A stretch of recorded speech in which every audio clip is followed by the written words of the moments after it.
नमस्कार विद्यार्थी मित्रांनो, मी प्राध्यापक अशोक माहुरे, रयत शिक्षण संस्थेच्या राब नारायणराव बोरावके महाविद्यालय श्रीरामपूर या ठिकाणी शिक्षणशास्त्र या विषयाचे सहाय्यक प्राध्यापक म्हणून काम करत आहे। विद्यार्थी मित्रांनो, आजच्या तासाला आपण BA द्वितीय वर्षातील जो काय आपला शिक्षणशास्त्राचा G2 हा जो पेपर आहे, या पेपरमधील घटक क्रमांक 3 समावेशक शिक्षण या घटकातील समावेशकतेचे फायदे बेनिफिट्स ऑफ इन्क्लुजन या घटकाचा अभ्यास करणार आहोत। तत्पूर्वी आपणास माहित आहे की इन्क्लुझिव्ह एज्युकेशन म्हणजे काय, समावेशक शिक्षण म्हणजे काय। समावेशक शिक्षण कशाला म्हणतात तर जे दुर्गम भागातील विद्यार्थी आहेत, ग्रामीण भागातील विद्यार्थी आहेत किंवा आर्थिकदृष्ट्या दुर्बल आहेत किंवा अक्षम बालक, या बालकांना शिक्षणाच्या मुख्य प्रवाहामध्ये आणणे किंवा या बालकांना सर्वसामान्य बालकांसोबत, सर्वसामान्य विद्यार्थ्यांसोबत शिक्षणाची सोय उपलब्ध करून देणे म्हणजे समावेशक शिक्षण होय। विद्यार्थी मित्रांनो, या समावेशकतेचं धोरण 1994च्या स्पेन येथील सलामान्का या परिषदेमध्ये ठरवण्यात आलं होतं आणि त्यावेळेसपासून सर्व जगाने या समावेशक शिक्षणाचे फायदे किंवा समावेशकतेचे फायदे किती महत्त्वपूर्ण आहेत, कारण मानवी समाजाचा किंवा मानवी घटकाचा जर विकास करायचा असेल तर समाजातील प्रत्येक घटकापर्यंत शिक्षण गेलं पाहिजे। समाजातील प्रत्येक घटकांना, मग त्याच्यामध्ये वंचित असो, दुर्बल असो, अतिदुर्गम भागातील असो, आदिवासी असोत, आर्थिकदृष्ट्या दुर्बल असोत, या सर्व घटकांना जोपर्यंत शिक्षणाच्या सोयी सुविधा उपलब्ध होणार नाहीत तोपर्यंत समाजाचा सर्वांगीण विकास होणार नाही। म्हणजेच समाजाचा सर्वांगीण विकास म्हणजेच राष्ट्राचा विकास होतो। म्हणून या समावेशकतेचे फायदे अख्ख्या जगाला माहीत झाले। म्हणून समावेशक शिक्षण हे शिक्षणाचा एक नवीन विचार प्रवाह आलेला आहे आणि भारतामध्ये ज्यावेळेस सर्व शिक्षा अभियान राबवण्यात आलं आणि या सर्व शिक्षा अभियानामध्ये समावेशक शिक्षण समावेशित करण्यात आलं की त्याचा अंतर्भाव या सर्व शिक्षा अभियानामध्ये करण्यात आला आणि या सर्व शिक्षा अभियानातच हा एक वेगळा प्रवाह सर्व विद्यार्थ्यांना शिक्षणाच्या मुख्य प्रवाहामध्ये समाविष्ट करून घेण्यासाठी समावेशक शिक्षण हा नवीन विचार प्रवाह शिक्षणाच्या प्रवाहामध्ये आलेला आहे। या शिक्षण प्रवाहाचे काही फायदे आहेत। या समावेशकतेचे बेनिफिट्स ऑफ इन्क्लुजन याचे कोणकोणते फायदे आहेत तर पहिला फायदा असा आहे की समावेशक शिक्षणामुळं किंवा एकत्रित शिक्षणामुळं शिक्षणावरील खर्च कमी। बघा, पहिला फायदा काय, खर्च कमी।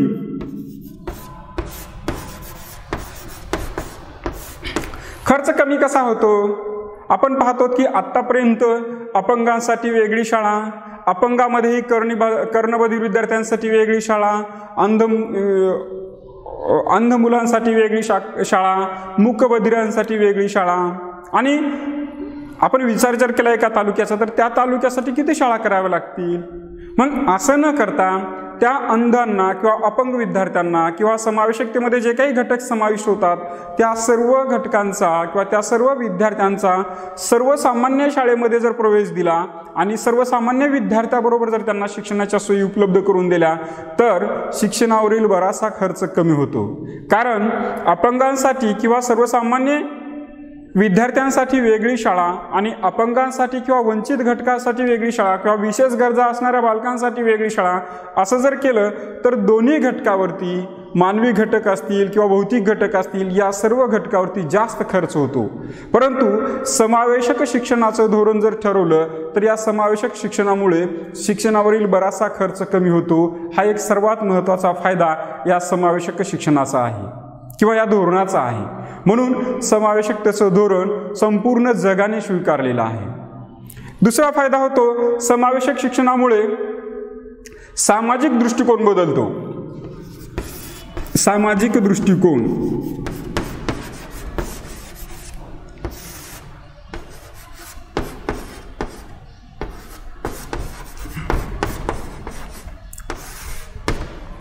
आता सामाजिक दृष्टिकोन कसा बदलतो बघा, कारण समावेशक शिक्षणामुळे अपंग विद्यार्थी किंवा वंचित घटकातील विद्यार्थी हे सर्व एकत्र शिकत असतात आणि एकत्र शिकत असताना सर्वसामान्य विद्यार्थ्यांना सुद्धा त्यांच्या गरजा काय आहेत, त्यांना कोणत्या पद्धतीने त्यांच्यासोबत राहिलं पाहिजे, म्हणजे एकंदरीत अपंग विद्यार्थी असो किंवा कर्णबधिर विद्यार्थी असो किंवा वंचित घटकातील विद्यार्थी असोत, हे सर्व आपल्या समाजाचे घटक आहे आणि समाजाच्या मुख्य प्रवाहामध्ये ते जर येत असतील तर या समाजाचा दृष्टिकोन बघा, या व्यक्तीकडे पाहण्याचा दृष्टिकोन सुद्धा बदलत असतो किंवा त्या मुलांकडे पाहण्याचा समाजाचा दृष्टिकोन सुद्धा बदलत असतो. कधी बदलणार?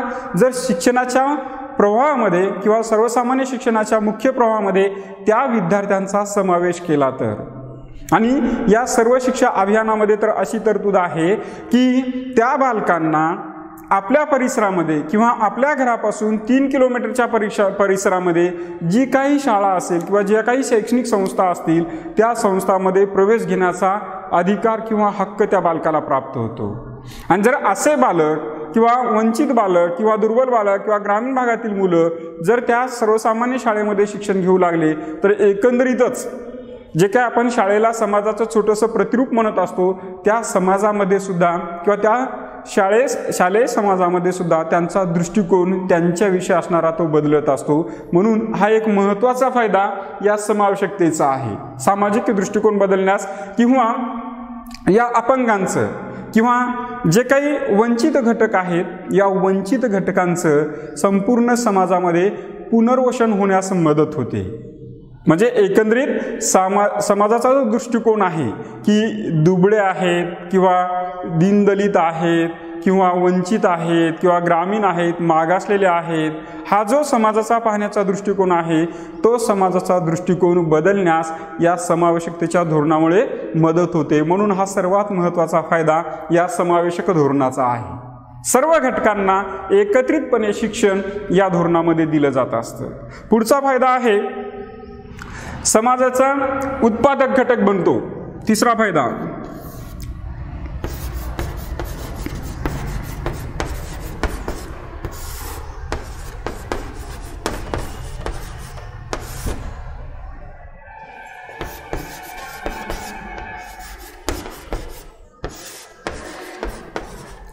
समाजाच्या उत्पादन प्रक्रियेत वाढ. आता समाजाच्या उत्पादन प्रक्रियेत वाढ कशी होते बघा, आपण आतापर्यंत पाहतो की जे अपंग विद्यार्थी आहेत या अपंग विद्यार्थ्यांना जर आपण व्यावसायिक शिक्षण दिलं, बरोबर नाही, या अपंग बालकांना व्यावसायिक शिक्षण दिलं तर व्यावसायिक शिक्षणातून त्यांच्याकडे जे काही कौशल्य प्राप्त होणार आहे त्या कौशल्यातून ते रोजगार करणार आहेत. आपण पाहतो की काही वेळेला ज्या अपंगांच्या शाळा असतात किंवा मूकबधिरांच्या शाळा असतात या शाळेने तयार केलेल्या वस्तूंचं प्रदर्शन मानलं जात असतं आणि त्या वस्तूंना बाजारमध्ये चांगली मागणी असते. म्हणजेच काय, त्या मुलांच्या मनामध्ये सुद्धा आपण काहीतरी निर्माण करू शकतो, आपल्या वस्तू कुठंतरी विकल्या जाऊ शकतात. कारण अपंग किंवा हे वंचित घटक किंवा ज्याला आपण विशेष गरजा असणारे बालक म्हणतो यांना सुद्धा किंवा त्यांच्या मनामध्ये सुद्धा एक वेगळ्यापणाची भावना निर्माण होते की आपण सुद्धा समाजामध्ये काहीतरी देऊ शकतो किंवा आपण सुद्धा काही उत्पादन करू शकतो. मग जर त्यांनी उत्पादन केलं आणि त्यांच्या मालाला जर योग्य मागणी मिळाली तर एकूणच समाजाचा उत्पादनाचा वेग जो आहे हा वेग वाढीस लागतो. कधी लागेल? जर या विद्यार्थ्यांना सर्वसामान्य विद्यार्थ्यांसोबत शिक्षण दिलं तर. जर सर्वसामान्य विद्यार्थ्यांसोबत शिक्षण दिलं नाही तर त्यांच्यामध्ये जे काही कौशल्य असतात, त्यांच्यामध्ये जे काही सुप्त गुण असतात एखाद्या व्यवसायाच्या प्रती, त्या गुणांचा विकास होणार नाही. परंतु हा विकास समावेशक धोरणामुळे, शिक्षणाच्या समावेशक धोरणामुळे होतो. म्हणून हा एक सर्वात महत्त्वाचा फायदा हा सर्वसमावेशक शिक्षणाचा किंवा समावेशक शिक्षणाचा आहे. त्याचबरोबर पुढचा फायदा आहे समान संधी.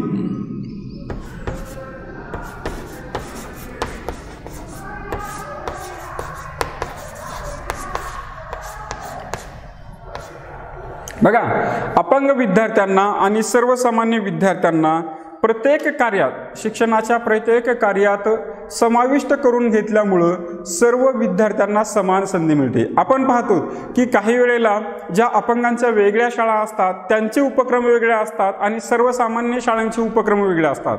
परंतु त्या घटकाला किंवा अपसामान्य बालकांना जर सर्वसामान्य शाळेमध्ये जर संधी उपलब्ध करून दिली तर सर्व मुलांना एक समान संधी होते, ज्या संधीतून सर्वांच्या व्यक्तिमत्वाचा चांगला विकास होऊ शकतो।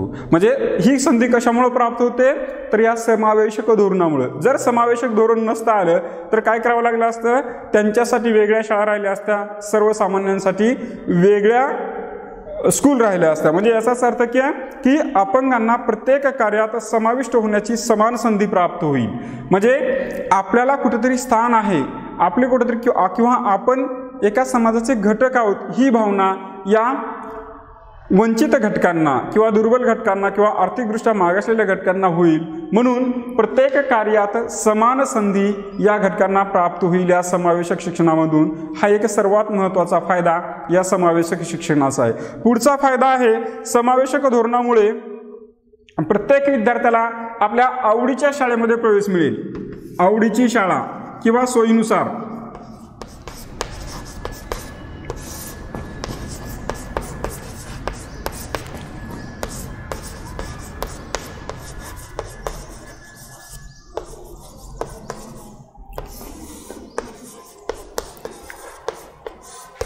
बघा, या समावेशक धोरणामुळे अपंग विद्यार्थ्यांना किंवा वंचित घटकातील विद्यार्थ्यांना सुद्धा त्याच्या आवडीनुसार किंवा त्याच्या सोयीच्या शाळेमध्ये जाण्याची सुविधा मिळेल समावेशक धोरणामुळे। आतापर्यंत काय होतं, सर्वसामान्य शाळांमध्ये या अपंग विद्यार्थ्यांना किंवा दुर्बल घटकातील विद्यार्थ्यांना शिक्षणाची सोय नव्हती, त्यांना प्रवेश दिला जात नव्हता। त्यांना असं सांगितलं होतं की तुम्ही त्या अपंगांच्या शाळेमध्ये जा किंवा कर्णबधिरांच्या शाळेमध्ये जा किंवा दुसऱ्या शाळेत, म्हणजे त्या सर्वसामान्य शिक्षणाच्या प्रवाहामध्ये या घटकांना सोय नव्हती। परंतु ज्या वेळेस समावेशक धोरण या सर्व शिक्षा अभियानामध्ये राबवण्यात आलं त्यावेळेसपासून सर्व विद्यार्थ्यांना आपल्या आवडीनुसार किंवा आपल्या सोयीनुसार, बघा समाजातील असे बरेचसे अपंग किंवा दुर्बल घटक असे आहेत की सोयीची शिक्षण संस्था नसल्यामुळं किंवा जवळ शाळा नसल्यामुळं ते शिक्षणाच्या प्रवाहापासून दूर असतात। परंतु या सर्व शिक्षा अभियानामध्ये जी तरतूद आहे या तरतुदीनुसार प्रत्येक बालकाला आपल्या घरापासून 3 किलोमीटरच्या परिसरातील जी काही शाळा असेल त्या शाळेमध्ये प्रवेश दिलाच जातो। जर दिला जात नसेल तर तो न्यायालयात दाद मागू शकतो। म्हणजे या समावेशक धोरणामुळे हा एक सर्वात महत्त्वाचा फायदा आहे। समाजातील प्रत्येक घटकाला आपल्या आवडीनुसार आपल्या सोयीनुसार योग्य त्या शिक्षण संस्थेमध्ये प्रवेश घेता येतो। हा एक सर्वात मोठा फायदा या समावेशक शिक्षणाचा आहे। पुढचा फायदा आहे समावेशक शिक्षणामुळे अपंगत्वावर मात करता येते।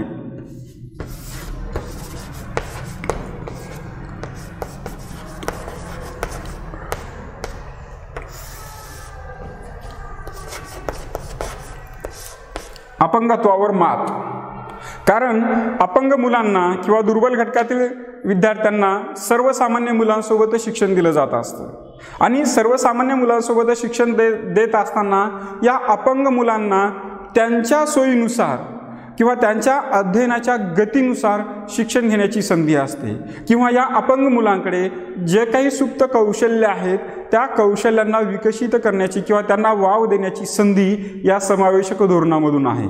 म्हणून जे काही अपंगत्व असेल त्या अपंगत्वावर मात करून पुढे जाण्याची संधी या बालकांना प्राप्त होते।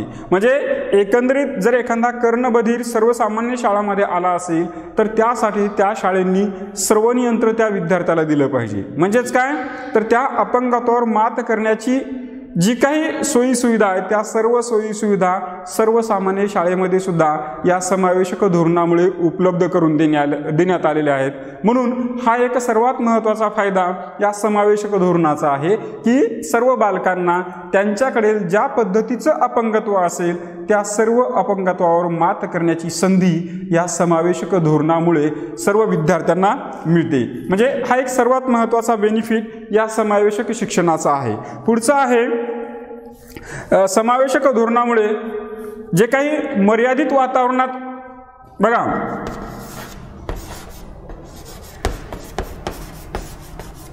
मर्यादित वातावरणापेक्षा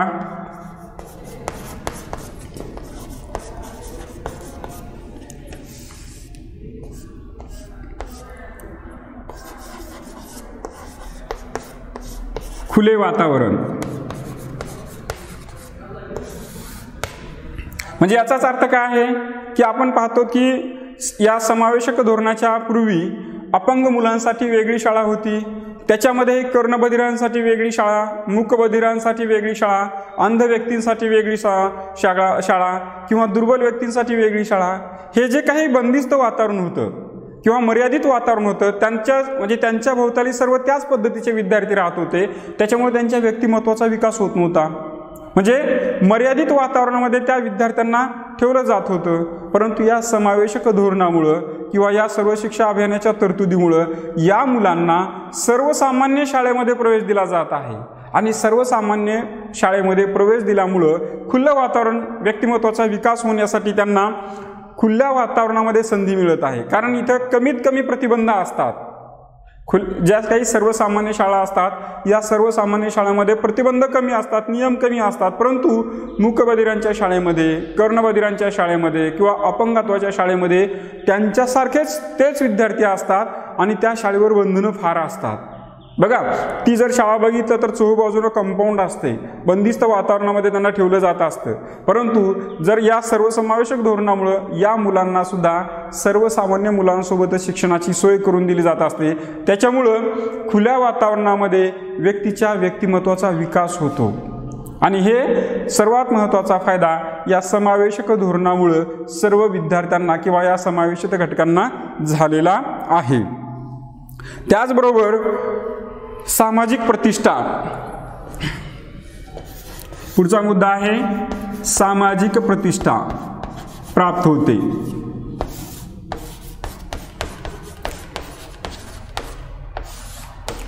अपंग बालकांना किंवा या समावेशक धोरणामुळे जे काही वंचित घटक आहेत, दुर्बल आहेत किंवा अपंग असणाऱ्या मुलांना सुद्धा शाळेत आणि समाजात सर्वसामान्यांपणे स्थान किंवा प्रतिष्ठा दिली जात आहे. म्हणजे आतापर्यंत अपंगांसाठी वेगळी शाळा होती, परंतु या समावेशक धोरणामुळे या सर्व घटकांना एकत्रितच, कारण शाळा हा समाजाचा छोटासा घटक आहे आणि या मुलांना त्याच पद्धतीचं वातावरण दिलं जातं, त्याच पद्धतीचे संस्कार केले जातात आणि जे मुलं शालेय शिक्षण पूर्ण करत असतात तेच भावी समाजाचे घटक असतात. म्हणजे शाळेमध्येच आपले मित्र म्हणून त्यांना समाविष्ट करून घेतलं तर समाजामध्ये पुढे जाऊन त्यांना सुद्धा चांगल्या पद्धतीची सामाजिक प्रतिष्ठा प्राप्त होते. हे कशामुळे झालं तर या समावेशकतेचा हा एक सर्वात महत्त्वाचा फायदा आहे. समावेशकतेमुळं सर्व विद्यार्थ्यांना शिक्षणाच्या मुख्य प्रवाहामध्ये आणलं जात आहे. समावेशकता धोरणामुळं विद्यार्थ्यांचं सामाजिकरण केलं जात आहे. जे काही भिन्नता समाजामध्ये होती, जे काही भेदाभेद समाजामध्ये होते, हे सर्व भेदाभेद या समावेशक शिक्षणामुळे दूर होत आहेत. काय होत आहेत? दूर होत आहेत. त्याचा हा सर्वात मोठा फायदा आहे.